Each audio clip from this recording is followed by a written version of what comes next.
Alright gang, today we got the best fucking review ever off of the most incredible paper that I've ever written, and I'm like so proud of myself for this. So I'm gonna be reading the feedback that I got on this paper.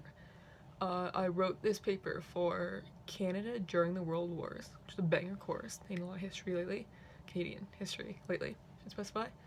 And I wrote it on a VAD from the First World War. Her name was Jeannette Drysdale Bridges, and she's kind of a homie now. I kind of, she seems like a best friend, except the fact I looked her up after I finished writing the paper, and she like died in 1973, which is really sad because she felt so alive to me. But anyways, that's besides the point.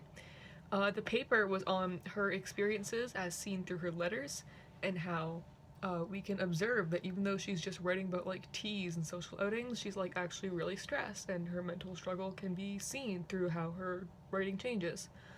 So anyway, here's the review. I was like low-key really concerned when I submitted this paper because I was like 6 pages over the limit, so I was like, I'm gonna get like a fucking B, and he's gonna be like, ooh, you weren't concise enough, because I already got a paper like that back in this class. But anyway, I got an A+, 95, 38 out of 40. And here's the feedback. Wait for this.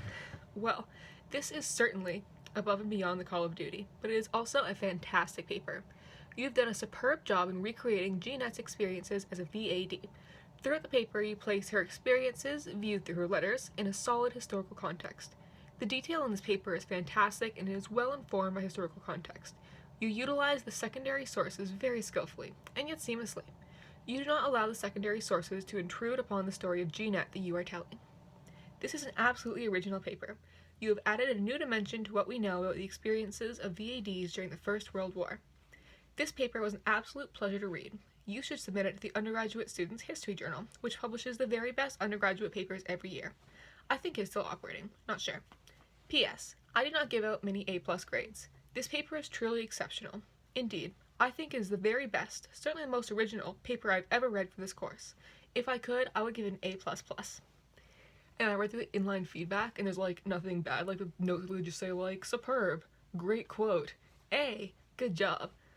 So yeah, that is how my life is going. I'm kind of riding that high, and I'm like so proud of myself. Look at my paper, I got an A++.